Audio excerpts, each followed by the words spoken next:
La novia jamás llegó. 200 invitados murmurando. Un altar vacío. Un hombre humillado en silla de ruedas. Y entonces miró a la empleada que servía agua y le susurró: «Por favor, finge ser mi novia hoy». La música nupcial llevaba demasiado rato sonando en bucle.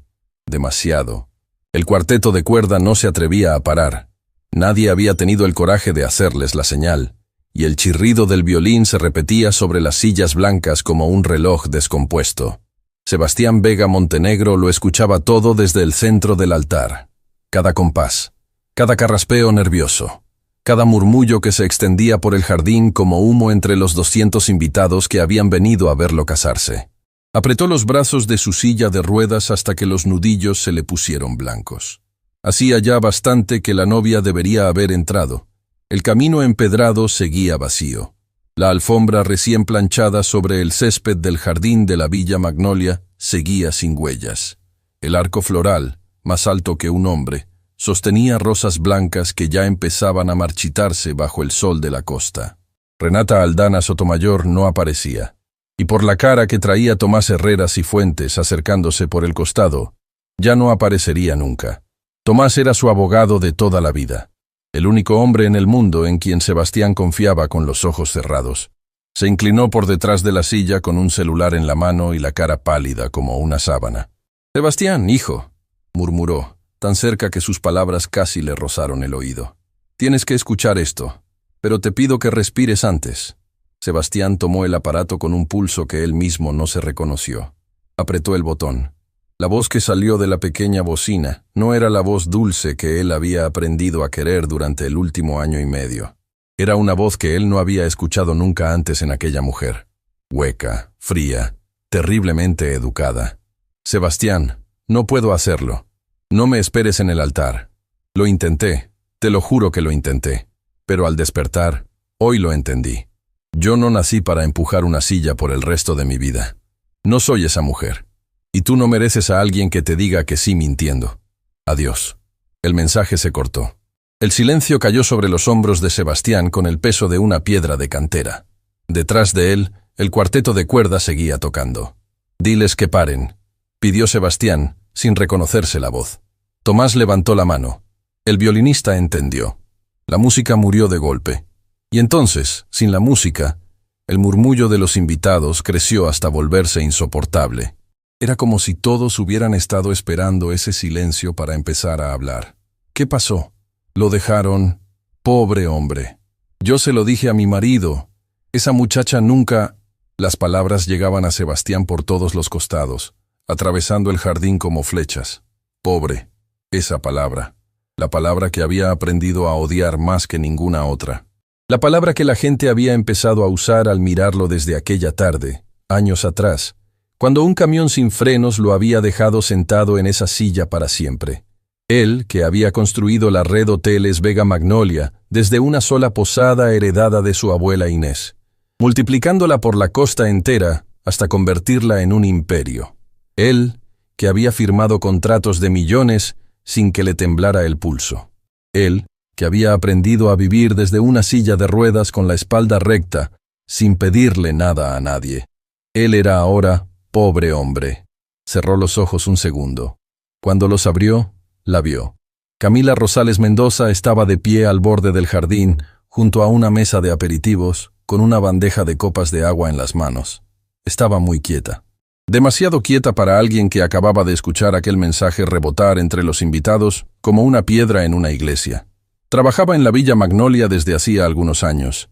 La conocía de vista. Una mujer joven, callada, que pasaba por los pasillos como si no quisiera molestar al aire. Y sin embargo, era la única persona en aquella casa que jamás lo había mirado con lástima. Cuando Sebastián volvió de la clínica de rehabilitación después del accidente, todo el personal de la villa había aprendido el mismo gesto: bajar la mirada, sonreír con esa sonrisa apretada que la gente bien intencionada le pone a los enfermos. Todos, menos ella. Camila lo miraba a los ojos. Le decía: «Buenos días, señor Vega», como si él siguiera siendo un hombre y no un caso. Le acomodaba la taza de café siempre en el mismo lugar exacto donde su mano podía tomarla sin estirarse. Le cambiaba las flores marchitas del estudio sin que él tuviera que pedirlo. Pequeños gestos, tan pequeños que él mismo no se había dado cuenta de que los había aprendido de memoria.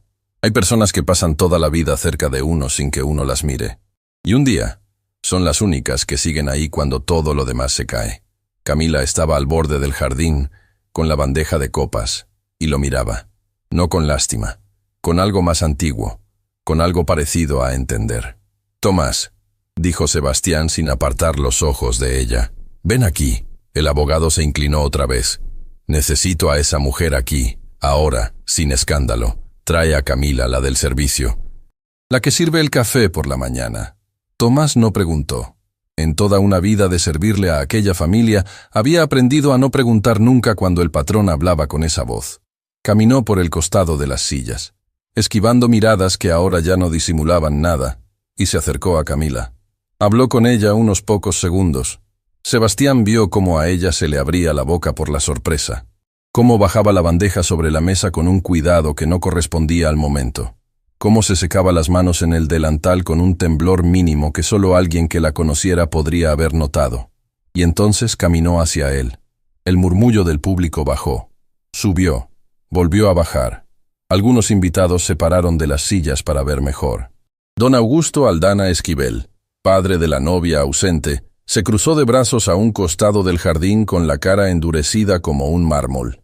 Doña Mercedes Olivares, la gobernanta jefe de la villa, se quedó paralizada en la fila del personal con un pañuelo a medio camino del ojo. Camila llegó frente a la silla de ruedas. No se sentó, no se inclinó. Quedó de pie, recta, con las manos cruzadas adelante, esperando. Sebastián levantó una mano y con una calma que no sentía por dentro, la posó sobre la mano de ella. El público entero contuvo el aire.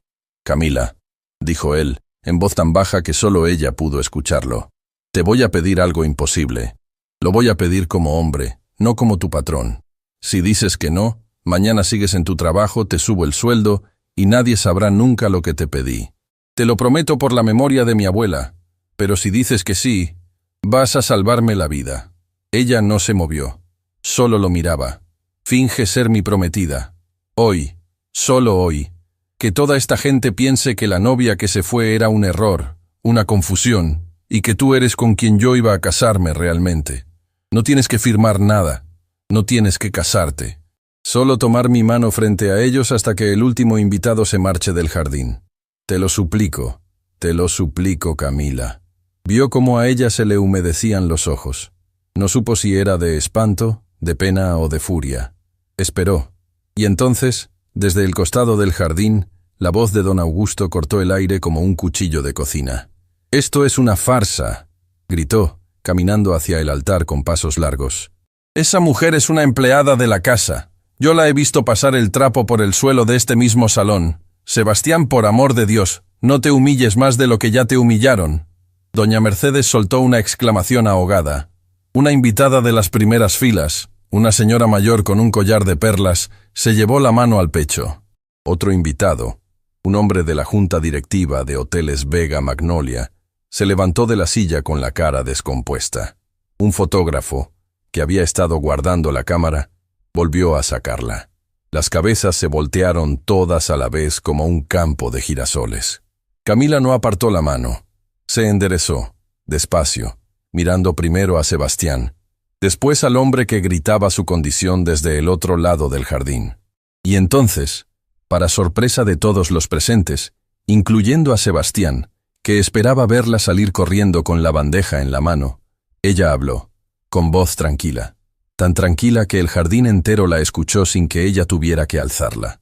«Mi nombre es Camila Rosales Mendoza», hizo una pausa, sosteniendo la mirada de don Augusto. «Y si el señor Vega me eligió a mí en este momento, soy yo quien tiene que responderle. No usted, señor». Un murmullo recorrió las sillas como una ráfaga de viento. «Una empleada de la casa», repitió don Augusto, con esa risa corta que la gente educada usa para ofender sin parecer grosera. «Una camarista. ¿Sabe usted quién es la familia de la que está hablando, muchacha?» «Sé exactamente quién es», contestó Camila. Y algo en cómo lo dijo hizo que don Augusto se quedara muy quieto. Algo en los ojos de ella, algo en la forma en que pronunció esas 4 palabras, hizo que aquel hombre poderoso, con su porte de patriarca y su acento de salones de mármol, perdiera el color por un segundo. Sebastián la miró. Hubo una fracción de instante en que vio a una mujer que él no había conocido nunca en aquella villa. No la del café. Otra, más antigua, más vasta. Algo en los hombros de Camila se enderezó como si llevara años esperando justamente este instante. Ella bajó la mirada hacia él. Le apretó la mano. Y delante de todos, delante de los 200 invitados, de los fotógrafos que ahora disparaban en ráfaga, del padre de la novia ausente, de doña Mercedes que ya lloraba sin disimulo, del cuarteto de cuerda paralizado en el costado, del sol de la costa que empezaba a inclinarse, Camila Rosales Mendoza dijo fuerte y claro: sí. El jardín entero se quedó sin aire por un instante. Luego empezó un aplauso confuso, vacilante, alguien que no sabía si era el aplauso correcto. Otro lo siguió, otro más, hasta que el sonido de las palmas se volvió un río torpe, conmovido, mezclado con risas nerviosas y con algunos invitados que no sabían si estaban viendo el final de un escándalo o el principio de algo mucho más grande. Sebastián cerró los ojos. Por primera vez en mucho tiempo, sintió que volvía a respirar. Le apretó la mano a Camila como un náufrago que toca tierra después de horas de mar abierto. Y entonces, mientras los fotógrafos seguían disparando y los invitados, todavía aturdidos, empezaban a aplaudir más fuerte, Camila se inclinó hacia su oído. Lo hizo con una sonrisa serena para las cámaras, pero las palabras que le susurró nadie más las escuchó. Acepto, señor Vega, pero hay algo que usted tiene que saber sobre Renata Aldana, algo que descubrí hace tiempo limpiando un cuarto de esta casa, algo por lo cual ella jamás iba a llegar al altar de hoy, ni iba a llegar al altar de ningún otro día con usted. Cuando se entere, va a desear haberse casado con ella sin saberlo nunca. Sebastián abrió los ojos. La sonrisa de Camila no se borró ni un segundo, pero la mirada de ella tampoco apartaba la suya. Y mientras los aplausos crecían, mientras don Augusto giraba sobre los talones y abandonaba el jardín a paso firme, mientras Tomás se mordía el labio sin entender qué acababa de pasar exactamente delante de sus ojos, Sebastián entendió por primera vez en aquel día interminable que el altar vacío no era el final de nada. Era apenas el principio. El último invitado salió del jardín de la Villa Magnolia, cuando el sol ya empezaba a inclinarse sobre los techos de tejas rojas. Sebastián lo vio marcharse desde la ventana del estudio, con el medallón de plata de su abuela apretado entre los dedos. Era una costumbre vieja, hombre.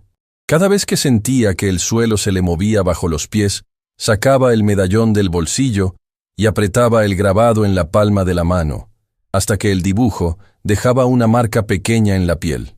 Era el modo que él tenía de recordarse a sí mismo que seguía vivo. Detrás de él, Tomás Herrera Cifuentes terminaba de cerrar la puerta con 2 vueltas de llave. Despedí al cuarteto, despedí al cura, despedí al fotógrafo, dijo el abogado, con esa voz suya de hombre cansado que ya no se sorprende con nada. Mañana va a estar en todos los noticieros de la costa. Mañana al mediodía, te lo aseguro. En algún portal van a tener una foto de esa muchacha tomándote la mano frente al altar. Ya lo sé. No, Sebastián. No lo sabes. Tomás dejó caer el portafolio sobre el escritorio. Mañana en la junta directiva, alguien va a usar este escándalo para pedir tu reemplazo. Y va a tener la mitad de los votos. Sebastián no respondió. Seguía mirando por la ventana. En el jardín, las sillas blancas habían quedado tiradas como si una tormenta hubiera pasado por ahí. Los empleados las recogían en silencio.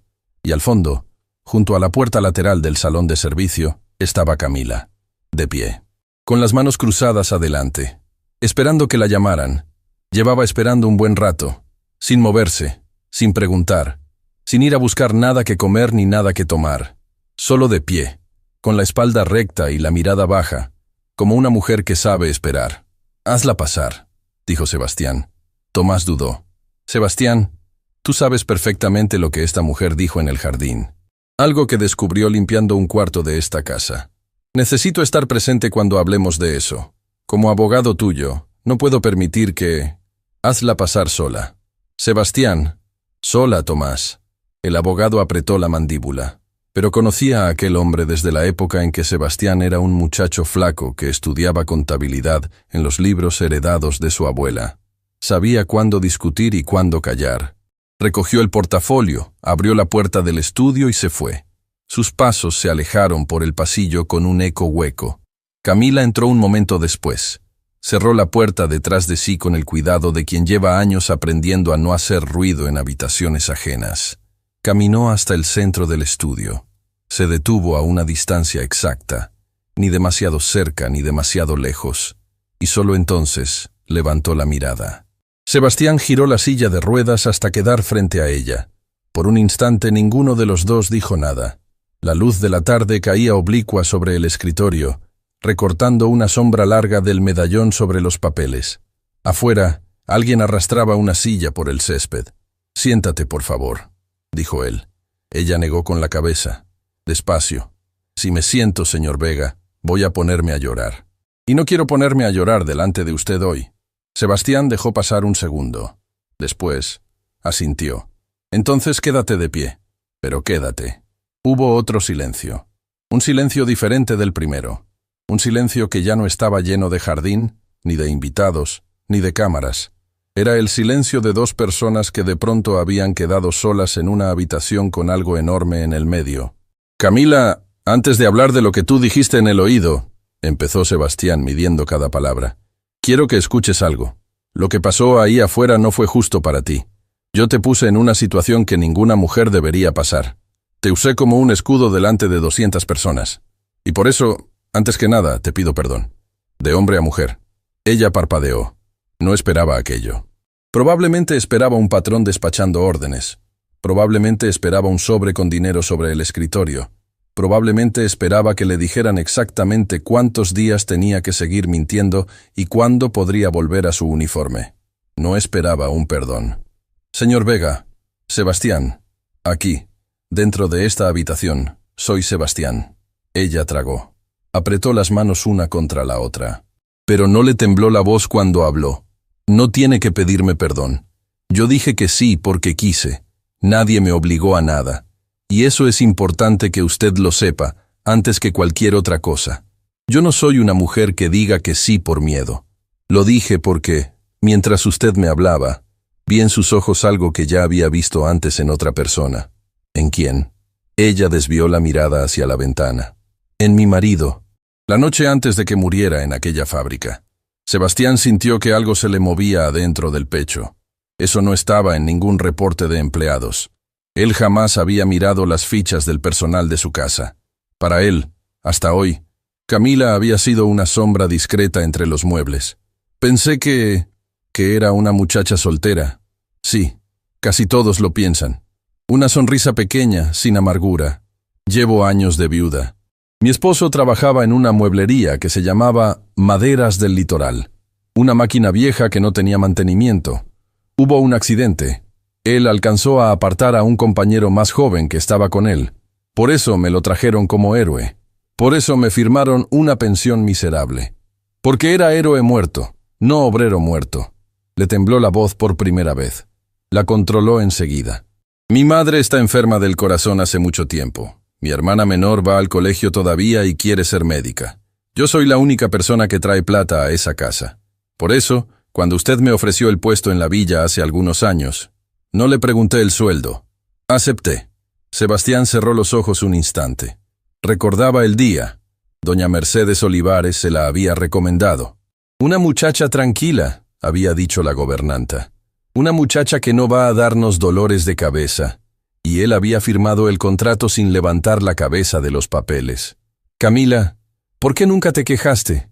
Yo aumenté el sueldo del personal 2 veces desde que llegaste, pero tú nunca pediste un peso más, ninguna licencia extra, nada. Porque no estaba ahí para quejarme, señor Sebastián. Estaba ahí para sostener mi casa. Y porque además, esta villa fue lo único parecido a un descanso que tuve en muchos años». Sebastián la miró de verdad, por primera vez, y se dio cuenta de que aquella mujer no era apenas la del café por la mañana, ni la de las flores cambiadas en el estudio. Era una mujer que había aprendido a sostener el mundo entero sobre los hombros sin pedir aplausos. «Quiero proponerte un trato», dijo él. Ella levantó la mirada otra vez. «Mañana al mediodía, mi junta directiva va a intentar usar este escándalo para sacarme del control de Hoteles Vega Magnolia. Llevan tiempo queriéndolo. La cadena tiene 15 hoteles de la costa, 2 en el interior, y vale más de lo que tú o yo podemos contar. Si me derrumban a mí, derrumban también el trabajo de mi abuela Inés, que está internada en el Hospital San Lázaro, y cuyo corazón no soporta otro disgusto. Hizo una pausa para tomar aire. Hablar de su abuela todavía le costaba físicamente. La única manera de pararlos es que yo tenga lo que un patrón llama estabilidad personal. En palabras claras, que yo aparezca con una mujer del brazo. Que esa mujer se siente en la primera fila de la próxima gala de caridad de El Mirador. Que asista a la cena anual de la Junta. Que me visite a mi abuela en el hospital y la abuela la conozca. Que las fotos de hoy no sean de un hombre humillado, sino de un hombre que cambió de mujer en el último segundo y eligió bien. Señor Sebastián, yo no sé caminar por una gala de caridad. Yo sirvo el agua en esas galas. No me siento en la mesa. Por eso te elegí. Hizo girar el medallón entre los dedos. La gente que sirve el agua en una gala ve cosas que la gente sentada en la mesa no ve. Y yo necesito una mujer que vea, no una mujer que pose. Camila se quedó muy callada. El trato es este, siguió él. Un tiempo. No más del estrictamente necesario para neutralizar a la Junta. Tú vas a aparecer a mi lado en los actos públicos. Vas a vivir, durante ese periodo, en el ala de huéspedes de la villa, no en la habitación del personal. Vas a aprender lo que tengas que aprender. Tomás se ocupará de eso. Yo, a cambio, voy a cancelar la deuda de la casa de tu madre con el banco. Voy a costear el tratamiento cardíaco de tu madre con el mejor equipo médico. Y voy a pagar la carrera completa de medicina de tu hermana Lucía, en la universidad que ella elija, hasta el último libro. Camila se llevó una mano a la boca. Es demasiado. No lo es. Tú me salvaste hoy delante de 200 personas y delante de mi propia junta directiva. Estoy poniendo precio a algo que no tiene precio. Y aún así, te estoy pagando menos de lo que vales. ¿Aceptas? Hubo un silencio largo. Camila bajó la mirada hacia el medallón que él tenía en la mano. Después la subió hasta los ojos de él, y respondió con la misma calma con que había respondido en el jardín. Acepto, pero con 2 condiciones. Dilas. La primera, cuando esto termine, sea cual sea el final, yo vuelvo a mi casa. No quiero quedarme aquí. No vine a esta villa a buscar marido. Vine a trabajar. Sebastián asintió con la cabeza. Hecho. La segunda. Durante este tiempo que vamos a estar juntos, usted no me toca. Ni para las fotos, ni delante de la gente, ni en privado. Mi mano sobre la suya, sí. La suya sobre la mía, sí. Eso ya lo aceptamos hoy en el altar. Pero nada más. No soy una mujer de adornos rápidos. No vine al mundo para serlo. Sebastián la miró durante unos segundos largos. Y después, despacio, con una seriedad casi solemne, le contestó. Hecho, te doy mi palabra. Por la memoria de mi abuela. Ella respiró hondo. Pareció que se le caía un peso enorme de los hombros. Entonces, ¿estamos de acuerdo? Estamos de acuerdo, repitió él. Y por un instante, le sonrió. Fue una sonrisa pequeña, oxidada. Una sonrisa que no había usado en mucho tiempo. A Camila se le movió algo en la cara cuando la vio. Pero entonces ella se enderezó. Caminó hasta el escritorio. Apoyó las palmas sobre la madera oscura. Y lo miró con otra cara. Una cara que no era la del trato, sino la de lo que había prometido contarle desde la oreja, en el altar. Sebastián, antes de seguir adelante con esto, hay algo que tiene que escuchar. No voy a vivir bajo este techo, ni siquiera fingidamente, sin habérselo dicho. Habla. Hace algunos meses yo limpiaba el cuarto de huéspedes del ala oeste.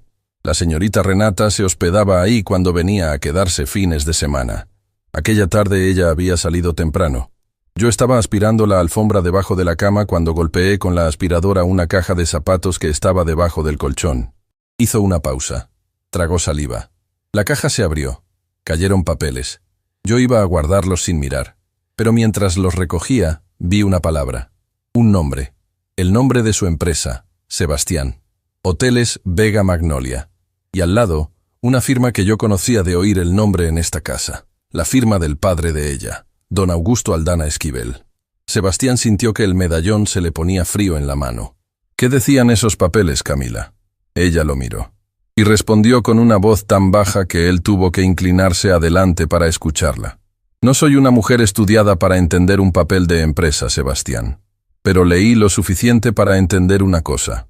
En aquella caja había documentos firmados por don Augusto, donde se hablaba de cuándo iba a venderse esta cadena suya, como si fuera un trato ya hecho. Y la fecha de venta era posterior a la fecha de su boda con Renata. Hubo un silencio de hielo dentro del estudio. Me atrevo a decirle, terminó Camila con la voz todavía baja, que la señorita Renata no lo dejó hoy porque usted está en una silla. Ese mensaje fue una mentira, Sebastián. Lo dejaron hoy porque ya tenían firmado el día en que su empresa iba a dejar de ser suya. Y era un día en que usted ya tenía que estar casado con ella. Afuera, el último empleado terminó de arrastrar la última silla. Adentro, Sebastián cerró el puño sobre el medallón hasta sentir que el grabado le dolía en la palma. Por la ventana, la sombra del jardín ya empezaba a alargarse sobre la pared del estudio. Y Sebastián entendió, por segunda vez en aquel día, que el altar vacío no había sido el final de nada. Era apenas el primer movimiento de una guerra que él, hasta hacía 5 horas, ni siquiera sabía que estaba peleando. Habían pasado algunos días desde la tarde del altar vacío. La Villa Magnolia parecía la misma de siempre por fuera. Los jardineros podaban los rosales, el portón blanco se abría y cerraba con su crujido habitual. Las cortinas del comedor principal se sacudían con la brisa del mar, pero por dentro algo se había desplazado, como cuando un cuadro queda torcido en la pared y nadie lo nota hasta que la luz cambia de hora y la sombra revela la inclinación. Camila Rosales Mendoza estaba en el ala de huéspedes, junto a la cómoda, cuando aquella sombra se hizo visible. Tenía el cuaderno de su madre entre las manos. Era un cuaderno gastado, encuadernado en cuero oscuro, con las puntas dobladas por los años de manoseo. Su madre lo había llenado de recetas, de poemas escritos a lápiz, de listas de compras de los meses en que la plata alcanzaba apenas para frijoles y tortilla. Camila lo abrió por la última página. La contratapa estaba forrada de papel marrón. Pasó la yema del dedo por una costura disimulada. Adentro, plegados con una paciencia que no se aprende en ninguna escuela, estaban los papeles que ella había encontrado meses atrás bajo el colchón de Renata Aldana Sotomayor. Camilita, hija. La voz vino desde la puerta. Camila cerró el cuaderno con un movimiento natural y lo dejó sobre la cómoda. Doña Mercedes Olivares entró con un vestido en una mano y una caja de zapatos en la otra. La gobernanta había servido a aquella villa por 30 años. Había planchado pañuelos para doña Inés Vega cuando la abuela todavía caminaba por los pasillos. Había visto crecer a Sebastián desde niño. Tenía esa autoridad doméstica que las casas viejas otorgan a quien lleva tiempo barriendo sus rincones. Te traje lo que vamos a usar esta noche para la gala. ¿Te ayudo con el peinado? Yo me arreglo sola, doña Mercedes. No se preocupe. ¿Estás nerviosa? Un poco. Es la primera vez que entro a un sitio de esos por la puerta principal. Mercedes la observó con una sonrisa tibia. Camilita, hija. Sé que lo que pasó la otra tarde fue muy raro.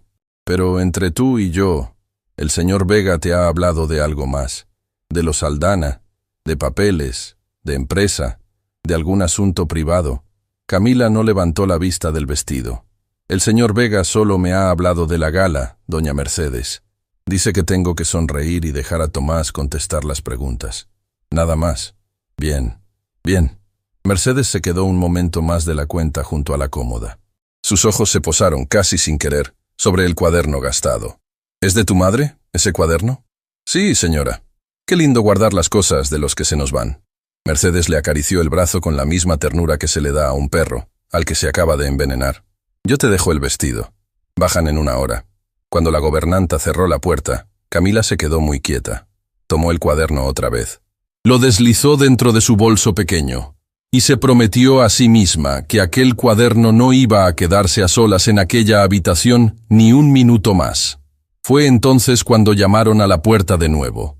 Esta vez con un golpe distinto, más bajo, con los nudillos. Adelante. Sebastián Vega Montenegro entró con la silla de ruedas. Cerró la puerta con la mano, sin pedir ayuda. Llevaba el medallón de plata fuera del bolsillo, apretado contra la palma. Camila, dijo, con una voz baja que no era la voz del patrón. Antes de que bajemos esta noche, quiero que me cuentes una cosa más. Cuando hallaste aquellos papeles hace meses, ¿por qué no viniste directamente a mí? Ella lo miró largamente, y entonces le contó. Le contó que había bajado las escaleras del ala oeste con los papeles temblando bajo el delantal, que había encontrado a doña Mercedes en la lavandería, que le había dicho, palabra por palabra, lo que vio, que Mercedes la había mirado con esa misma sonrisa tibia que acababa de mostrarle hacía un momento, y que le había contestado, la señorita Renata es de la familia, Camilita. No te metas en lo que no te concierne. Y olvídate de esos papeles. Quien anda metiéndose en cuartos ajenos, después no encuentra trabajo en ninguna casa de la costa. Sebastián cerró los ojos, tan despacio que casi no se notó. Cuando los abrió, el medallón le había dejado una marca roja en la palma de la mano. Mercedes lleva 30 años con nosotros, dijo, casi para sí mismo. Mi abuela la llamaba hija cuando la veía. Por eso, Sebastián, yo guardé los papeles. No tenía cómo probar nada. No tenía a quién contarle. Lo único que podía hacer era esperar. Y rezar para que llegara el día en que alguien me preguntara.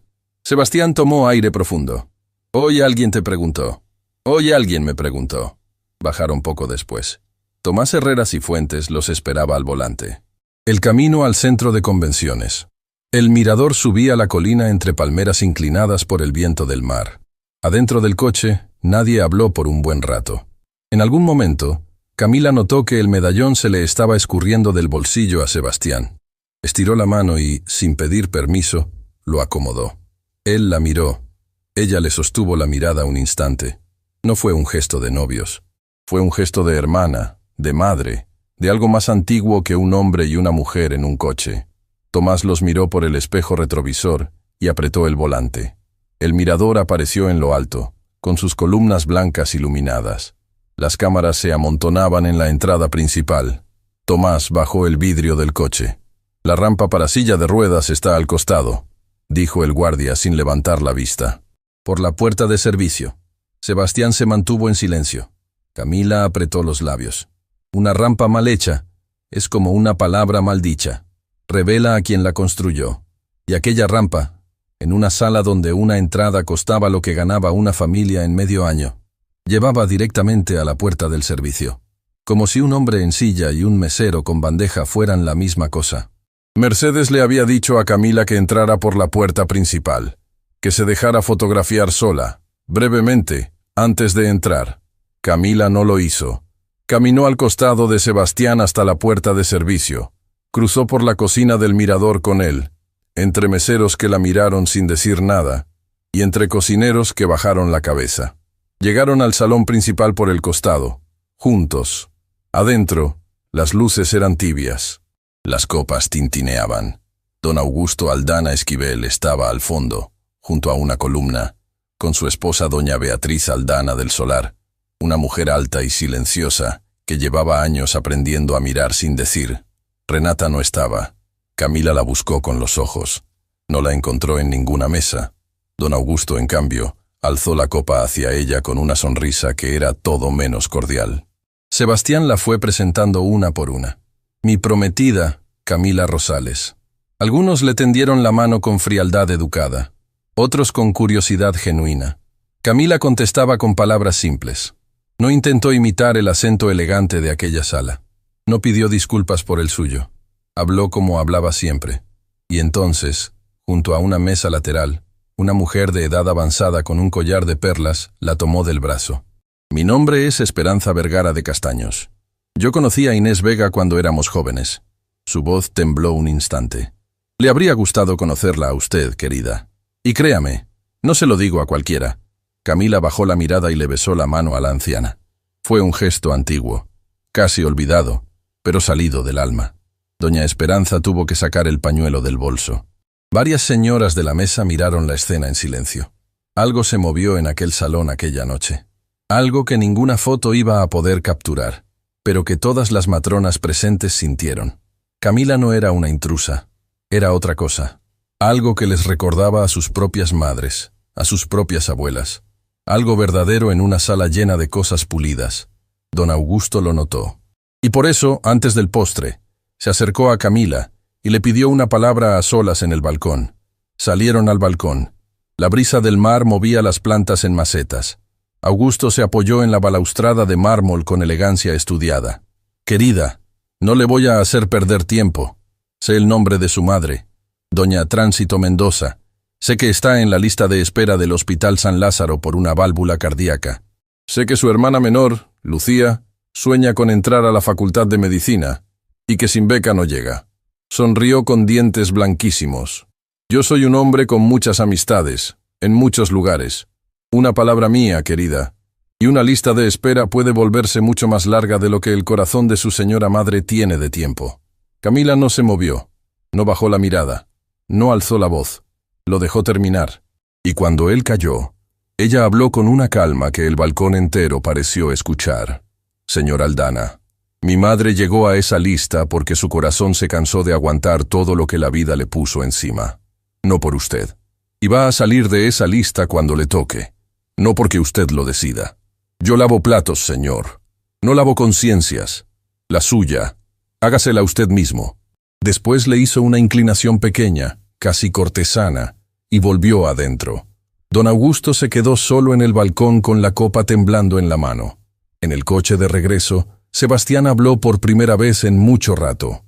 «Camila, eso que le dijiste en el balcón, lo escuché todo. Tomás puso un grabador pequeño en tu bolso, por seguridad. Lo perdono, si me perdonas tú a mí». Ella sonrió cansada hacia la ventana. «Bien hecho». Tomás carraspeó al volante.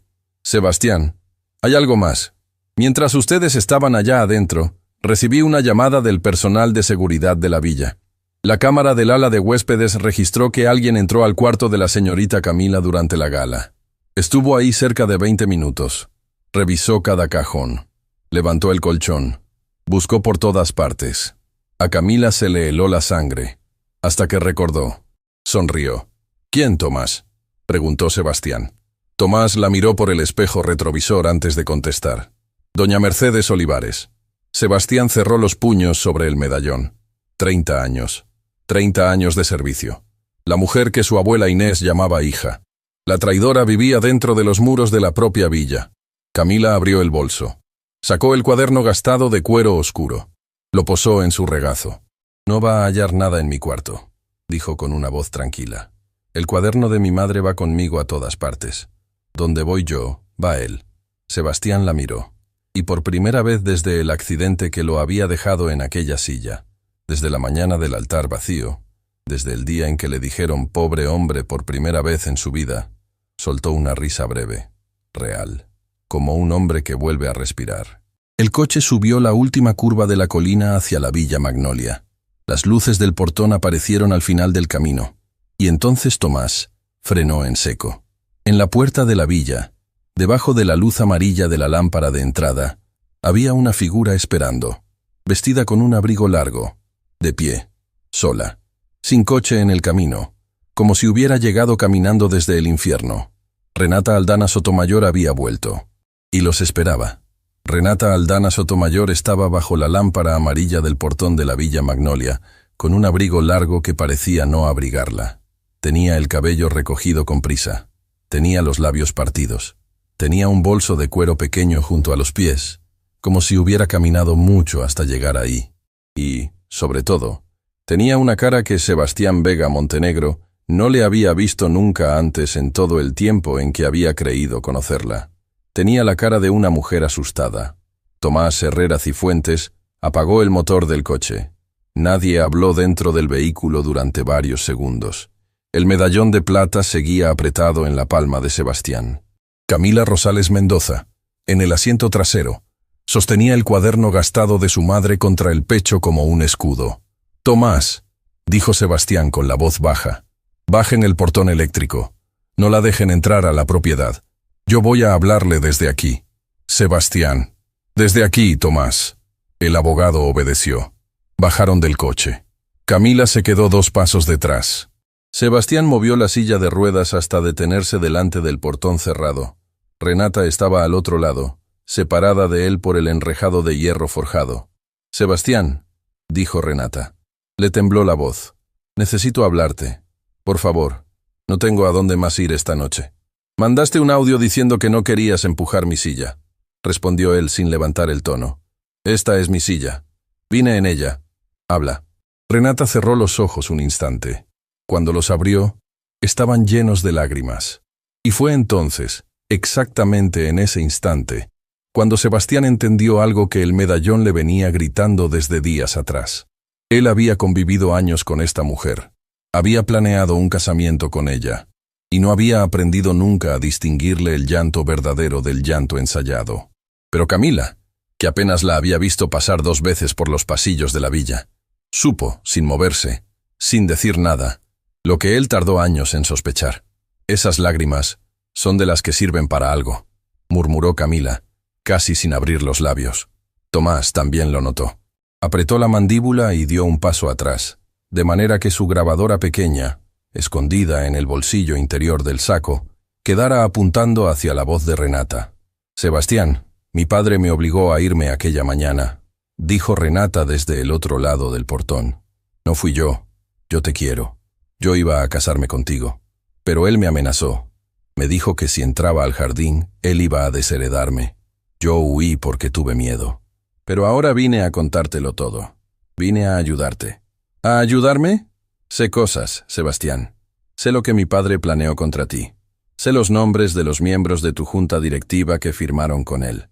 Sé las cuentas en las que iba a entrar la plata de la venta. Te lo cuento todo, pero tienes que dejarme entrar esta noche. Tienes que protegerme. Si mi padre se entera de que estoy aquí, esto se acaba mal para mí. Hubo un silencio. Sebastián miró el portón. Miró a Tomás. Miró a Camila. Y entonces, con una calma que él mismo no se reconoció, le habló a Renata por última vez de aquel modo. Renata, vas a dormir esta noche en el Hotel Mirasol del centro. Tomás te paga la habitación con su tarjeta. Mañana al mediodía, tú y yo nos vemos en las oficinas de mi abogado. Si lo que dices es verdad y vienes con pruebas, voy a estudiarlo. Si no, no vas a volver a verme nunca. Esta es la única oferta que te voy a hacer. Sebastián, por favor. El Hotel Mirasol queda a 15 minutos. Tomás te llama un coche. Tomás ya estaba pidiéndolo desde el celular. Renata cerró los puños contra el portón. Por un segundo Camila pensó que la mujer iba a gritar. No gritó. Se mordió el labio. Recogió el bolso pequeño del suelo y caminó hasta el borde de la calle a esperar el coche, con los hombros muy rectos. Cuando el coche se la llevó, Sebastián abrió la palma de la mano. El medallón le había dejado 2 marcas rojas, una al lado de la otra, como 2 golpes pequeños en el corazón. Tomás, dijo, sin apartar los ojos del lugar donde había estado Renata.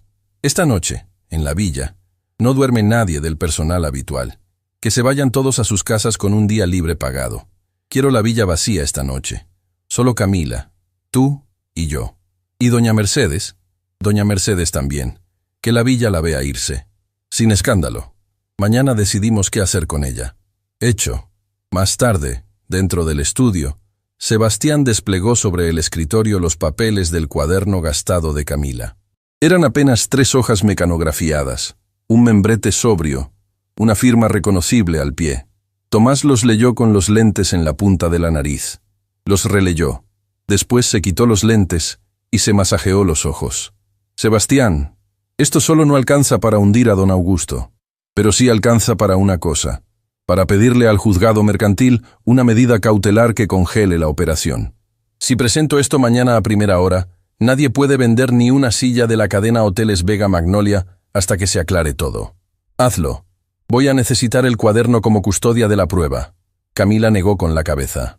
¿El cuaderno? No. Llévese los papeles. El cuaderno se queda conmigo. Tomás la miró. Entendió. Asintió con la cabeza. Hecho. Cuando Tomás salió del estudio, Sebastián y Camila quedaron solos. Afuera había empezado una llovizna pequeña que pegaba en los vidrios de la ventana sin hacer apenas ruido. Camila, dijo Sebastián, mañana al amanecer voy al Hospital San Lázaro. Mi abuela Inés tuvo una mala noche, según el mensaje que me llegó hace una hora. ¿Quieres venir conmigo? Ella se sorprendió. ¿Yo? Pero su abuela ni me conoce. ¿Te conoce? La enfermera de planta le mostró las fotos que salieron en los noticieros del altar. Hace 3 días que mi abuela me pide hablar contigo. Yo no quería traerte mientras todo esto estaba tan crudo. Pero hoy ya no puedo seguir aplazándolo. Si tú no quieres ir, no pasa nada. pero te lo pregunto. Voy. A primera luz del día siguiente, salieron rumbo al hospital. La llovizna había parado. El cielo estaba lavado y limpio sobre los techos de la costa. El Hospital San Lázaro era un edificio de 3 plantas, blanco, austero. La habitación de doña Inés Vega quedaba en el último piso, con vista a un patio interior con una palmera vieja. Cuando Camila empujó la silla de Sebastián hasta dentro de la habitación, se quedó parada en el umbral. Doña Inés era una mujer pequeña, frágil, con el cabello recogido por una enfermera con dedos cariñosos. Tenía los ojos celestes muy claros. Tenía una vía intravenosa en la mano. Y tenía, al cuello, un medallón de plata exactamente igual al de su nieto. «Acércate, mi niña», dijo la abuela. Su voz era apenas un hilo, pero firme. «Acércate sin miedo». Camila se acercó. Tomó la mano libre de la anciana. Doña Inés le retuvo los dedos con una fuerza sorpresiva para una mujer en su estado. «Yo conocí a tu madre», dijo de pronto la abuela. A Camila le dio un vuelco en el pecho. «¿A mi madre, señora?» «Doña Tránsito Mendoza». «Sí. Cuando yo era joven y todavía caminaba, hacía obra social en una casa de costura para mujeres de barrio del puerto. Tu madre estuvo ahí un tiempo. Tenía las manos más finas de toda la sala. Cosía florcitas con un primor que yo no he visto en otra mujer. Y un día tuvo que dejar las clases porque se le enfermó el marido. Nunca pude pagarle todo lo que ella me regaló de su tiempo». Le apretó los dedos otra vez. «Me alegra que la vida me la haya devuelto en su hija». Camila tuvo que llevarse la mano libre a la boca. Sebastián miró a su abuela, después a Camila, después al techo blanco, tragando saliva en silencio. Hay coincidencias que no son coincidencias. Hay vidas que sin que uno se entere, llevaban décadas tejiendo un encuentro. «Mi niña», dijo doña Inés, mirándola a los ojos. «Mi nieto te eligió delante de 200 personas en un altar. Yo no estaba ahí, pero he vivido lo suficiente para saber una cosa. Cuando un hombre, en el peor momento de su vida, mira a una mujer y la elige sin saber casi nada de ella, no es porque esté loco. Es porque esa mujer, sin haber dicho una palabra, ya se le había hecho casa adentro. ¿Tú entiendes lo que te estoy diciendo?» Camila asintió con la cabeza, sin poder hablar. «Cuídamelo», pidió la anciana. «Y cuídate tú, que mi nieto no tiene a nadie más, y tú tampoco». Doña Inés sacó entonces, de debajo de la almohada, un sobre de papel beige. Se lo entregó a Sebastián. «Esto es para ti, hijo. Si todo se complica más, tú lo abres. Si no se complica, lo guardas, y se lo das algún día a tus hijos. Yo no sé qué me queda de tiempo, pero quiero que esté en tu mano antes de cualquier cosa». Sebastián tomó el sobre. Le besó la frente. Camila les dejó un momento solos y salió al pasillo a respirar. En el pasillo del último piso, junto a la ventana que miraba al patio interior, había una silla de plástico para acompañantes. Camila se sentó. Apretó el cuaderno de su madre contra el regazo. Pensó en doña Tránsito, en su casa pequeña del barrio del puerto. Pensó en las manos finas de costura de las que la abuela acababa de hablarle. Pensó en su hermana Lucía durmiendo en una cama angosta, con un libro de biología abierto sobre la cara. Pensó en su marido, en el hombre joven que había salido un día a la fábrica y nunca había vuelto, y sin querer, soltó una lágrima en silencio. Una mano le tocó el hombro. Era Tomás. Había llegado al hospital. Tenía la cara descompuesta. «Camila, ¿Sebastián está adentro?» «Sí. Necesito que entres conmigo. Tengo que decirles algo a los dos juntos». Volvieron a la habitación. Tomás cerró la puerta con cuidado para no perturbar a la anciana, que se había quedado dormida con la mano sobre el pecho. «Sebastián, Camila, la medida cautelar que presenté esta mañana se aceptó.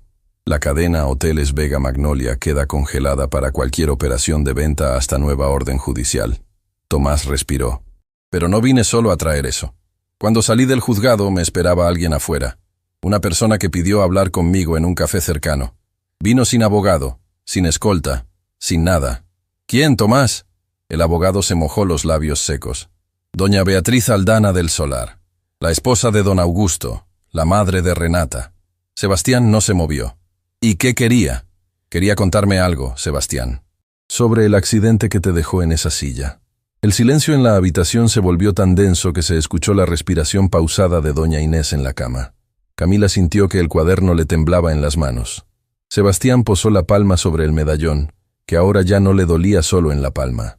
Le dolía adentro, como si por primera vez entendiera qué cosa había estado guardando todos esos años en aquella pieza pequeña de plata vieja. «Tomás», dijo, con una voz que ya no era la voz del patrón, ni la del prometido, ni la del nieto. Era la voz de un hombre que de repente entendía que su vida entera le había sido contada al revés. «Repíteme eso despacio, despacio». Tomás respiró hondo. «Aquel camión sin frenos, Sebastián, el que te dejó en esa silla. Doña Beatriz dice que no fue un accidente. La habitación del hospital quedó en un silencio que ni doña Inés, dormida con la mano sobre el pecho, alcanzaba a llenar. Sebastián Vega Montenegro miraba a Tomás Herrera Cifuentes como un hombre mira a otro hombre que acaba de encender un fósforo dentro de una habitación llena de papel viejo. «Repítelo, Tomás», murmuró, pero más despacio. Tomás sacó una libreta del bolsillo interior del saco. La abrió en una página marcada con un lápiz. «Doña Beatriz Aldana del Solar pidió encontrarse conmigo sola, sin escolta, sin chofer. Llegó en un coche público hasta la cafetería Arenas del Sur, junto al juzgado. Pidió un té. No se lo tomó. Me dijo, palabra por palabra, lo siguiente, que aquel camión que cruzó delante de tu coche en la curva de la subida al mirador, hace algunos años, no era un camión de empresa. Era un camión alquilado 2 días antes, a nombre de un hombre que ya está muerto. Un chofer al que pagaron en efectivo. Beatriz dice que estaba en la sala cuando su esposo cerró el trato. Sebastián cerró los ojos. Por un instante, la habitación entera se le movió, como si la silla de ruedas, después de años de quietud, hubiera tropezado con un escalón invisible. Camila se acercó, le posó una mano en el hombro. No dijo nada, solo dejó la mano ahí. Sebastián tomó aire profundo y la dejó.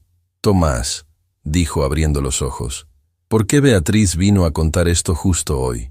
Llevamos años». «¿Por qué hoy?» «Porque Renata no era la primera novia, Sebastián. Y porque lo que iba a pasar contigo después de la boda no era solo perder la cadena hotelera, era perder mucho más. Habla». Tomás se inclinó. Su voz bajó tanto que Camila tuvo que aproximarse para escucharlo. «Doña Beatriz dice que su esposo, don Augusto Aldana Esquivel, había firmado un contrato con un grupo extranjero. No solo iba a venderles la cadena, iba también a hacer que la directiva te declarara mentalmente incapaz para los negocios después del casamiento, alegando trauma post-accidente y depresión. Renata firmaría como esposa autorizada. Te internarían en una clínica psiquiátrica privada en el interior, indefinidamente.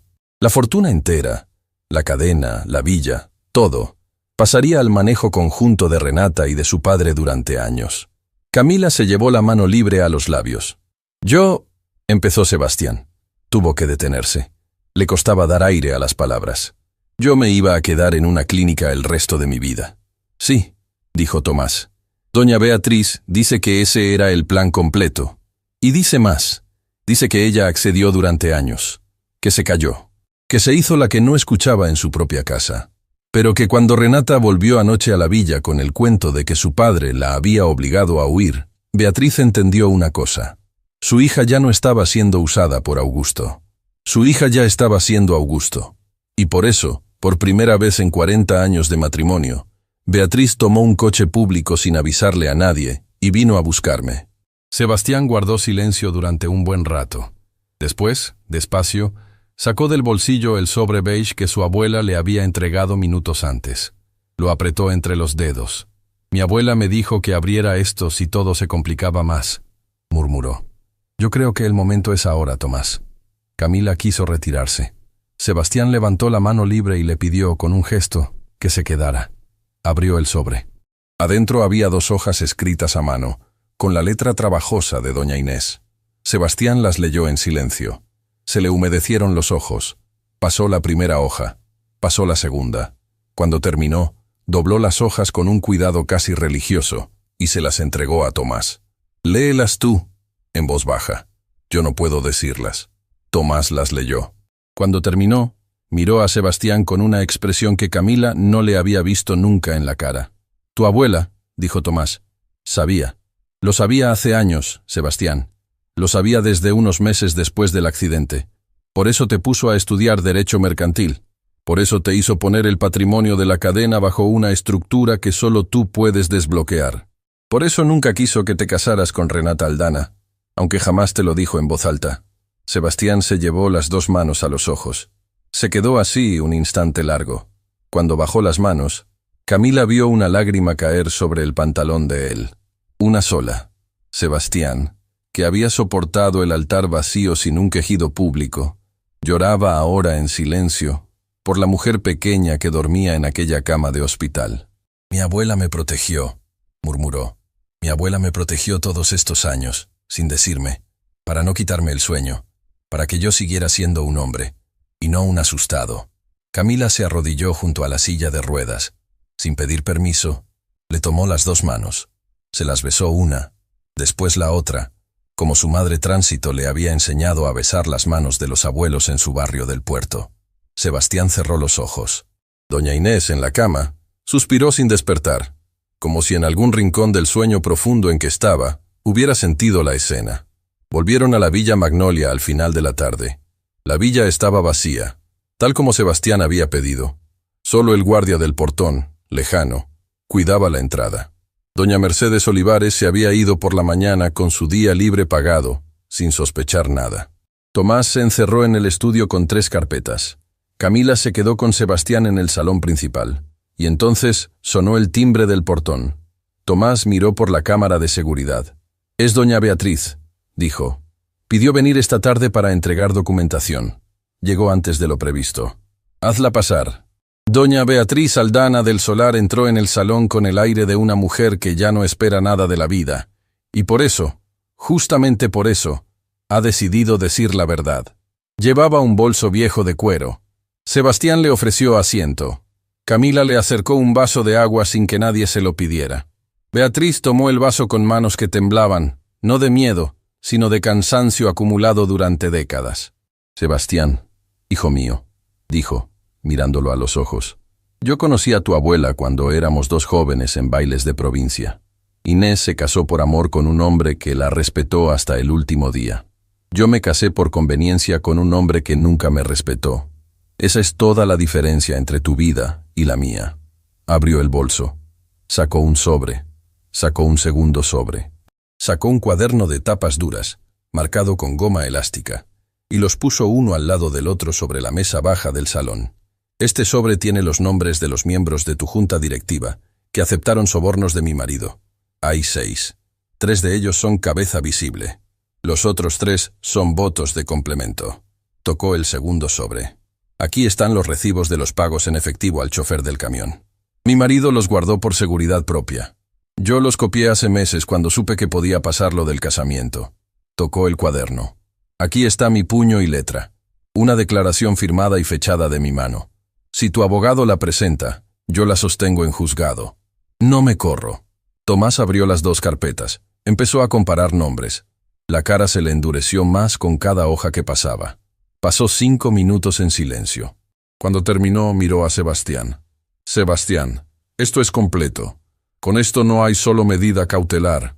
Con esto hay imputación penal. A tu junta, a don Augusto, y lamentablemente también a Renata, porque firmó papeles sabiendo lo que firmaba». Beatriz cerró los ojos.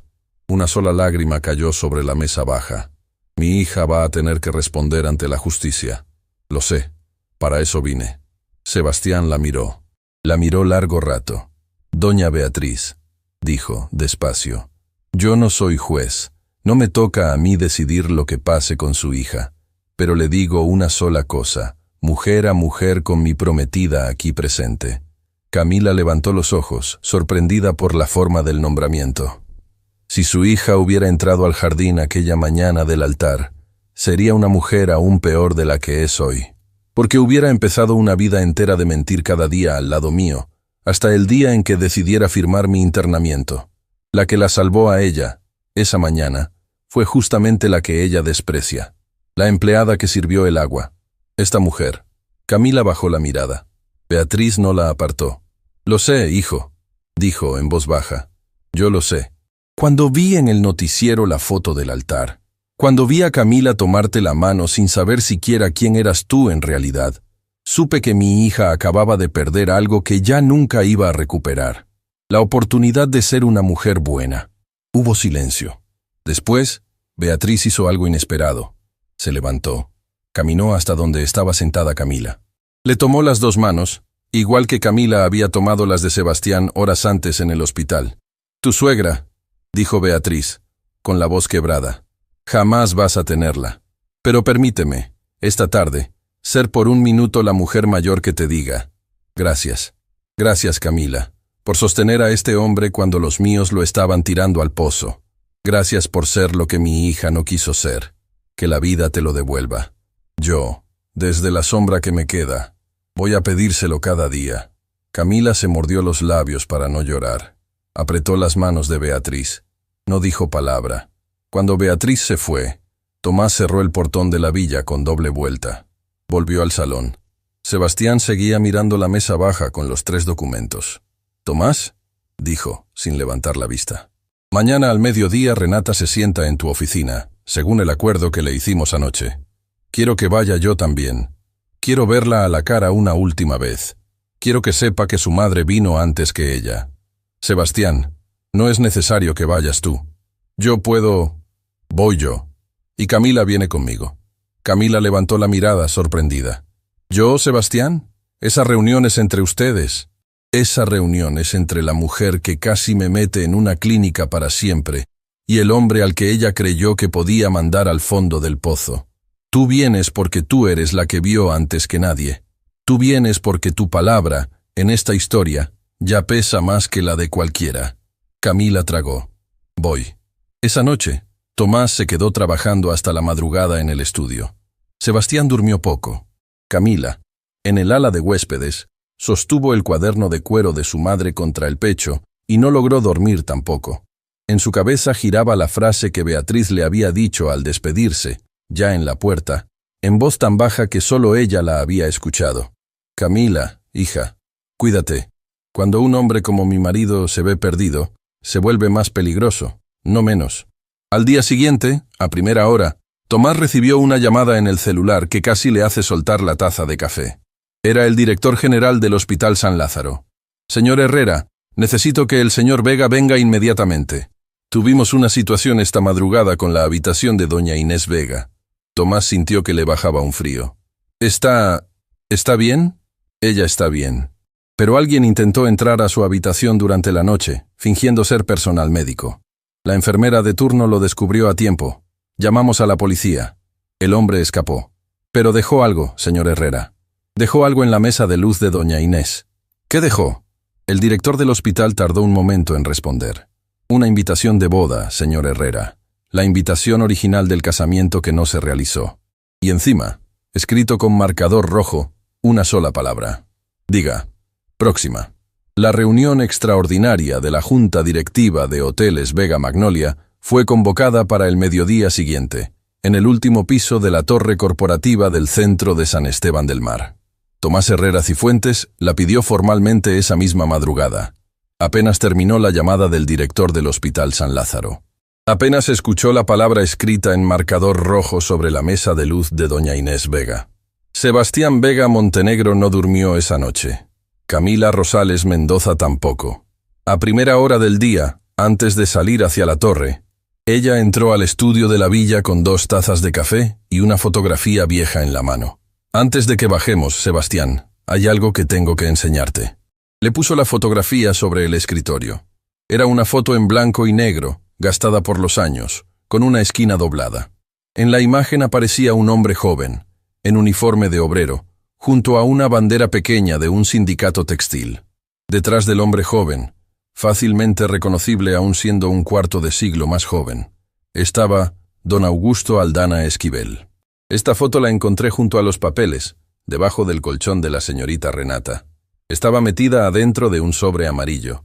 Yo no entendí entonces lo que significaba.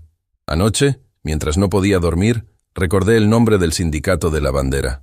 Es un sindicato textil, que mi suegra mencionó muchas veces. El sindicato del que mi marido oyó hablar toda su vida. Sebastián la miró sin parpadear. ¿Tu marido? Joaquín Beltrán Cardona. Camila pronunció el nombre como quien saca una piedra del fondo de un bolsillo.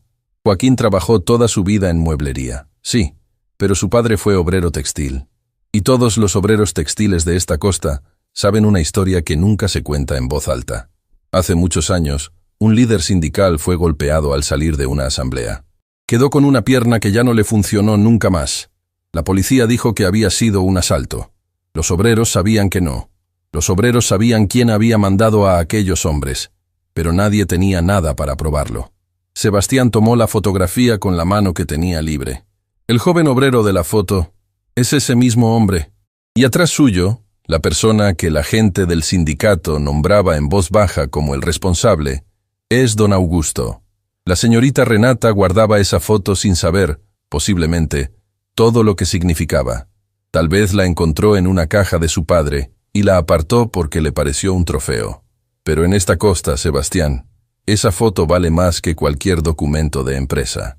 Esa foto, mostrada en el lugar correcto, deja a don Augusto sin amigos. Sebastián guardó la foto en el portafolio junto a los documentos. Se inclinó hacia Camila. La miró con la calma profunda de un hombre que acaba de entender que la mujer frente a él lleva años cargando llaves de puertas que él ni siquiera sabía que existían. Camila, cuando esto termine, sea como sea, yo necesito decirte algo importante. Pero hoy no es el día. Hoy vamos a la torre. Después hablamos. Después hablamos. La sala de juntas de Hoteles Vega Magnolia tenía una mesa larga de madera oscura que llevaba 30 años recibiendo decisiones. Los miembros de la junta llegaron uno a uno con la prisa fingida de quien finge no saber nada. Don Augusto Aldana Esquivel llegó último, acompañado de su hija Renata. Los dos venían sin abogado. Era una decisión calculada. Augusto seguía creyendo, hasta ese mediodía, que controlaba el tablero. Sebastián entró rodando la silla por la rampa lateral, con Tomás a su izquierda y Camila a su derecha. Camila no se sentó al fondo. Se sentó al lado del puesto de Sebastián, en el lugar de las acompañantes oficiales. Don Augusto la miró y sonrió con esa sonrisa pequeña que la gente educada usa para ofender. «Querida», dijo, antes de que la reunión empezara, «veo que hoy no nos sirve usted el agua. Suba de nivel, suba de nivel». Hubo una risita corta entre dos miembros de la junta. Camila no se inmutó. Tomás abrió el portafolio, sacó las dos carpetas, sacó el cuaderno escrito a mano, sacó la fotografía y los puso, uno por uno, sobre la mesa larga. Doña Esperanza Vergara de Castaños, miembro honoraria del Consejo desde la época de doña Inés Vega, se inclinó hacia adelante en el extremo de la mesa. Era una mujer mayor, de palabra escasa y respetada por todos los presentes. Había aceptado venir esa mañana cuando Tomás la llamó al amanecer. Sebastián habló sin levantar la voz. No la levantó ni una sola vez en los siguientes 20 minutos. Hoy esta junta tiene 3 puntos en el orden del día. Lectura de la medida cautelar emitida ayer por el juzgado mercantil congelando cualquier operación de venta de la cadena. Lectura de los nombres de los 6 miembros de esta junta que recibieron pagos en efectivo de don Augusto Aldana para preparar mi destitución por presunta incapacidad mental, basada en el accidente que me dejó en esta silla, con vistas a una internación clínica indefinida posterior a mi casamiento. Y finalmente, lectura de la declaración firmada por doña Beatriz Aldana del Solar, esposa del señor Aldana, que entregó ayer documentación completa y se comprometió a sostener su declaración en juzgado. La sala entera se quedó sin aire. Don Augusto se puso de pie tan despacio que pareció que las piernas le pesaban toneladas. «Esto es una calumnia indignante». «Don Augusto», dijo Tomás, con la voz neutra que solo los abogados que ya ganaron usan al hablarle a los abogados que ya perdieron. «Le sugiero que se siente. Antes de continuar, vamos a pasar al anexo de la prueba». Tomás colocó la fotografía en el centro de la mesa. Doña Esperanza Vergara se ajustó los lentes. Se inclinó. Miró la foto durante un largo momento. Cuando levantó los ojos, los tenía húmedos. «Esta cara», dijo, mirando directamente a Augusto. «Yo la conozco. Mi hermano fue obrero textil en este puerto, señor Aldana. Yo crecí escuchando un nombre en mi casa que nunca se decía en voz alta. Hoy, por fin, después de muchos años, le pongo cara a ese nombre». 3 miembros de la junta empujaron sus sillas hacia atrás, alejándose físicamente de Augusto. Era un gesto pequeño. Pero todos en aquella sala sabían que un gesto pequeño, en una mesa de poder, vale más que un grito. Renata Aldana Sotomayor se mordió los labios. Empezó a hablar. Yo voy a contar mi parte. Yo voy a colaborar. Yo no sabía... Señorita Aldana, cortó Tomás sin mirarla. Su parte la cuenta usted en la fiscalía. Aquí en esta junta, hoy, no se le ha dado la palabra. Renata se dejó caer en la silla. Por primera vez en su vida adulta, parecía una mujer pequeña. Sebastián levantó una mano. Pidió la palabra final. Camila lo miró. Él, en cambio, miró a Camila. Hay alguien en esta sala que no es miembro de la junta, ni accionista, ni abogada, pero que tiene más derecho que nadie a decir las últimas palabras de esta reunión. Camila, si quieres, habla. Camila se levantó despacio. Apoyó las manos sobre la mesa larga, igual que las había apoyado sobre el escritorio del estudio aquella primera tarde. Miró a los 6 miembros corruptos. Miró a don Augusto. Miró a Renata. Miró, por último, a doña Esperanza, que la sostenía con una pequeña inclinación de cabeza. «Mi nombre es Camila Rosales Mendoza», dijo con voz firme. «Soy camarista. Trabajo desde hace algunos años en la Villa Magnolia. Lavo platos, sirvo café, cambio sábanas. Nunca pisé una escuela de negocios. Nunca firmé un contrato de millones.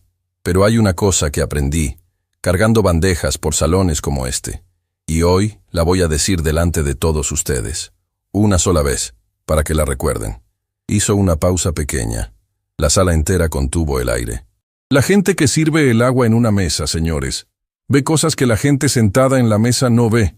Y ustedes, durante años, se sentaron en esta mesa creyendo que las personas que servían el agua no tenían ojos. Hoy descubren que sí. Hoy descubren también que esos ojos llevan mucho tiempo guardando lo que vieron, esperando el día correcto para hablar. Hoy es ese día. No vine a humillar a nadie. Vine, simplemente, a devolverles la mirada que ustedes nunca pensaron que les iba a hacer de vuelta». El silencio en la sala se volvió absoluto. Doña Esperanza fue la primera en aplaudir. Despacio. Una vez, otra, otra. El aplauso pequeño se contagió a 3 miembros de la junta, después a uno más, hasta que media mesa aplaudía con una solemnidad extraña. Don Augusto Aldana Esquivel salió de la sala escoltado por seguridad corporativa. Renata salió detrás suyo, llorando sin disimulo. Los 6 miembros corruptos firmaron sus renuncias antes de salir. Tomás los recibió una a una con el sello de la empresa. Cuando la sala se vació, quedaron solos los 3. Sebastián, Camila y Tomás. Doña Esperanza se acercó antes de irse. Tomó las manos de Camila. «Camila, hija, yo no tengo descendencia. Mi marido y yo decidimos hace años destinar parte de nuestro patrimonio a una fundación que paga becas universitarias. Tu hermana Lucía Rosales Mendoza, si aprueba el examen de medicina, tiene desde este mismo mediodía su carrera completa pagada por la Fundación Vergara de Castaños. Sin condiciones, sin firma de tu parte, sin obligación con nadie. Es mi modo de devolverle a tu madre las clases de costura que mi querida Inés nunca alcanzó a pagarle». Camila se llevó la mano libre a la boca. No pudo hablar. Solo asintió con la cabeza, derrotada por aquella ternura. Doña Esperanza la besó en la frente como una abuela. Volvieron a la villa al final de la tarde. Sebastián, en el camino, recibió una llamada del Hospital San Lázaro. Era el mismo director. La voz del hombre temblaba esta vez por motivo distinto. «Señor Vega, su abuela doña Inés despertó hace 1 hora. Está pidiendo verlo. Y dice algo que no entendemos del todo. Repite un nombre. Camila. Y repite una palabra. Capilla. Que vayan los 2 a una capilla. Que es lo único que ella ya quiere ver con sus propios ojos antes de soltar». Sebastián cerró los ojos. Camila, a su lado, se llevó las manos al cuaderno de su madre. Esa noche, en el estudio de la Villa Magnolia, Sebastián abrió por primera vez una carpeta que su abogado nunca había abierto delante de nadie. Buscó un nombre, llamó a una persona, programó una visita para la mañana siguiente a una capilla pequeña, rodeada de árboles, en las afueras del pueblo. Se llamaba Capilla Nuestra Señora del Rocío. Y entonces, por primera vez en años, marcó él mismo, con su propia mano, un número de teléfono que tenía guardado y nunca había usado. Esperó 2 timbres. Cuando le contestaron, dijo solo una frase. Doña Tránsito Mendoza, soy Sebastián Vega. Le pido permiso, mañana al amanecer, para ir a buscarla a su casa y llevarla en mi coche a un lugar muy especial. No puedo decirle más por teléfono. Solo le pido que confíe en mí. Y que venga su hija menor, Lucía, también. Hubo un silencio del otro lado de la línea. Después, una voz muy pequeña, muy cansada, muy llena de algo que Sebastián no supo nombrar. Voy, hijo, voy. El amanecer en la costa llegó pálido, como si el cielo también supiera que aquel día iba a ser distinto. Sebastián Vega Montenegro salió de la Villa Magnolia con Tomás Herrera Cifuentes al volante. El medallón de plata de su abuela Inés iba en el bolsillo del pecho, encima del corazón. Pasaron a buscar a doña Tránsito Mendoza por la casa pequeña del barrio del Puerto. La casa era humilde. La fachada estaba descascarada por la sal del mar. Tránsito esperaba en la puerta con un chal sobre los hombros, apoyada en el brazo de Lucía Rosales Mendoza. La hija menor de Camila tenía los ojos grandes de una adolescente que todavía no entiende qué hace ahí, pero que aprendió hace tiempo a no preguntar cuando una hermana mayor manda. Sebastián bajó del coche. Caminó con la silla hasta donde estaba la madre. Le tomó las dos manos y le dijo, sin preámbulo, lo que había ensayado durante toda la noche.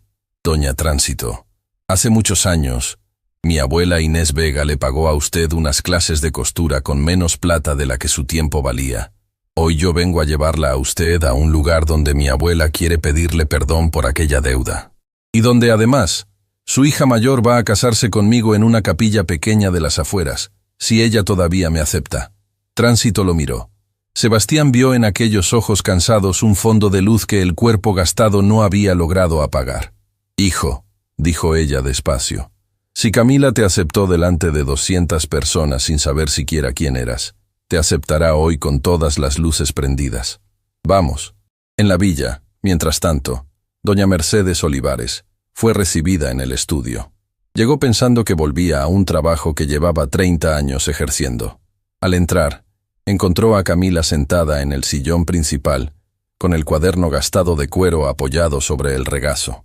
Mercedes se quedó parada en el umbral. Doña Mercedes, dijo Camila sin levantar la voz. La señora Inés la llamaba a usted hija en otros tiempos. Por respeto a esa palabra, hoy nadie va a denunciarla a la policía. Tomás guardó la grabación de la cámara del ala de huéspedes en una caja fuerte. La caja fuerte se queda cerrada para siempre. Pero usted, doña Mercedes, a partir de esta mañana, no vuelve a poner un pie en esta villa. Nunca más. Su jubilación está depositada. Sus cosas, embaladas. Que la vida le pese lo justo y nada más. Mercedes abrió la boca, la cerró, bajó la cabeza y se retiró, escoltada por el guardia del portón, sin pronunciar palabra. Cuando el portón eléctrico se cerró tras ella, Camila respiró por primera vez en muchos meses, como si la villa entera fuera, ahora sí, una casa habitable. La capilla Nuestra Señora del Rocío estaba al final de un camino de tierra rodeado de algarrobos viejos. Era una construcción pequeña, de piedra clara, con un tejado de tejas rojas que el sol de la mañana empezaba a calentar. No había invitados, no había fotógrafos, no había junta directiva. Había, apenas, las personas que importaban. Doña Inés Vega llegó en una ambulancia del Hospital San Lázaro, autorizada por el director en persona, acompañada por la enfermera de cabecera. Bajaron una camilla con ruedas hasta la puerta de la capilla. La acomodaron junto al altar, levemente reclinada, para que la abuela pudiera ver. Tenía los ojos celestes muy claros, y aquella mañana, una lucidez serena que la enfermera le susurró a Sebastián que era posible que no volviera a tener. Camila entró sostenida del brazo izquierdo por su madre Tránsito y del brazo derecho por su hermana Lucía. Llevaba un vestido sencillo, ningún velo largo, ninguna corona, solo una ramita de jazmín del jardín de la villa, sostenida en la mano derecha. Se había peinado ella misma frente al espejo del ala de huéspedes, esa madrugada, con las manos firmes de una mujer que sabe que los días grandes no se delegan. Doña Tránsito caminó despacio, deteniéndose cada pocos pasos para tomar aire. Lucía, del otro lado, le sostenía el codo con una ternura que solo tienen las hermanas menores cuando entienden, de pronto, que la mayor también necesita ser cuidada. Sebastián las esperaba al pie del altar, en su silla. Tomás Herreras y Fuentes hacía las veces de testigo. Doña Esperanza Vergara de Castaños, sentada en el primer banco, hacía las veces de la familia ampliada que la vida les iba dando. Cuando Camila llegó al altar, doña Inés levantó la mano descarnada y le pidió un momento al sacerdote. «Espere, padre», dijo la abuela con voz quebrada pero clara. «Antes de que esta muchacha jure nada delante de Dios, su abuela en Cristo tiene que pedirle perdón a su madre delante de todos». Tránsito Mendoza se acercó a la camilla. Le tomó la mano a Inés. «No hay nada que perdonar, mi señora», murmuró Tránsito. «Aquellas clases me regalaron unas tardes felices en una vida en que las tardes felices fueron pocas». «Las hijas de uno», respondió Inés con un hilo de voz. «A veces se cruzan por caminos que las madres no podemos entender hasta el final. La suya y el mío se cruzaron. Que el mismo Dios que nos juntó tarde nos perdone a las dos por no habernos buscado antes». Las dos mujeres mayores se sostuvieron la mirada. Tránsito le besó la mano a Inés. Inés le besó la frente a Tránsito. Y solo entonces, el sacerdote pudo seguir. Sebastián tomó las manos de Camila. Le dijo sus votos despacio, mirándola a los ojos. Le dijo que la había elegido en el peor instante de su vida porque aquella mujer ya se le había hecho casa adentro sin que él lo supiera. Le dijo que la silla de ruedas era apenas un mueble, pero que ella era el techo. Le dijo que no le pedía sostenerlo a él, sino caminar a su lado. Que aquellas piernas que le faltaban a él las prestaban juntos los pasos de ella. Camila respondió con una calma que conmovió a la enfermera, a Tomás, a Esperanza y al sacerdote. Le dijo a Sebastián que ella había aprendido, en los pasillos de aquella villa, que ser vista por un hombre vale más que ser deseada por todos los demás. Que ella no traía dote, ni apellido, ni patrimonio. Que traía solamente un cuaderno gastado de cuero oscuro, con poemas de su madre y recetas escritas a lápiz. Que aquel cuaderno, a partir de aquella mañana, sería de ellos dos. Cuando se besaron, no hubo aplausos. Hubo, apenas, el ruido pequeño del viento moviendo las ramas de los algarrobos y un sollozo contenido de Tránsito en el primer banco. Doña Inés Vega cerró los ojos despacio. La enfermera se acercó, alarmada. La abuela abrió los ojos otra vez. «Tranquila, mi niña», le dijo a la enfermera. «No me voy todavía, pero quería verlo, y lo vi. Ahora puedo descansar bien». Doña Inés vivió varias semanas más, en su habitación del Hospital San Lázaro, recibiendo cada tarde la visita de Camila, que le leía pasajes del cuaderno gastado de cuero. Tránsito Mendoza recibió un trasplante en una clínica privada que la Fundación Vergara cubrió por completo, y se recuperó lo suficiente para volver a sentarse al sol del patio de su casa pequeña, junto a la sal del mar, a coser florcitas para la nieta que no llegaría nunca, pero que ella seguía esperando con la paciencia de las madres antiguas. Lucía Rosales Mendoza pasó el examen de medicina con la mejor nota de su promoción. Don Augusto Aldana Esquivel fue procesado por la justicia. Doña Beatriz Aldana del Solar sostuvo su declaración hasta el final. Renata Aldana Sotomayor colaboró con la fiscalía y recibió una pena reducida, lejos de la costa, en una ciudad del interior donde nadie sabía su apellido. Beatriz le escribió una carta a Camila, una sola, en la que le agradecía haber sido lo que su hija no quiso ser, y le pidió que aquella carta, al ser leída, fuera quemada. Camila la leyó, la quemó. Hoteles Vega Magnolia se reorganizó con una junta nueva. Doña Esperanza Vergara aceptó ocupar el sillón honorario que dejó Inés. Sebastián volvió a firmar contratos sin que le temblara el pulso. Pero esta vez los firmaba con Camila al lado, en una oficina diseñada para que la silla de ruedas y la mujer caminando llegaran juntas a la misma altura del escritorio. Pasó un tiempo. Una mañana cualquiera, en el jardín de la Villa Magnolia, Sebastián ensayaba con un fisioterapeuta. Logró sostenerse de pie, apoyado en una barra paralela, durante unos pocos segundos. Camila lo miró desde la puerta del jardín, con la mano en el vientre que ya empezaba a curvarse muy levemente. No le dijo nada, solo le sonrió. Sebastián entendió. El medallón de plata de doña Inés terminó colgado al cuello de Camila el día en que la abuela cerró los ojos por última vez. Una de las cartas manuscritas de Inés decía, en su última línea, que esta plata vieja siga acompañando a la mujer que mi nieto tuvo el coraje de elegir cuando estaba más solo que nunca. El cuaderno gastado de cuero oscuro pasó, con el tiempo, a las manos de Lucía. Cuando Lucía se recibió de médica, lo guardó en su consultorio, sobre el escritorio. Una paciente le preguntó una vez qué cuaderno era ese, tan viejo. Lucía le respondió mirando hacia la ventana. Es el cuaderno de las mujeres de mi familia. Aquí adentro está escrito, sin que ninguna lo haya escrito a propósito, todo lo que yo soy. Y en una tarde tibia, al final de un camino de tierra rodeado de algarrobos, Sebastián Vega Montenegro empujó por primera vez, dando 2 pasos sostenido por Camila, el coche pequeño donde dormía una niña que tenía los ojos celestes muy claros de una bisabuela que ya no estaba, las manos finas de costura de una abuela que la esperó con paciencia, y el nombre, sencillo y firme, de la mujer que un día sirvió el agua en un jardín, y devolvió, a quien quiso humillarla, una mirada que el mundo entero nunca olvidó. La niña se llamaba Inés. Y el viento del mar, esa tarde, parecía haber estado esperando ese nombre desde siempre.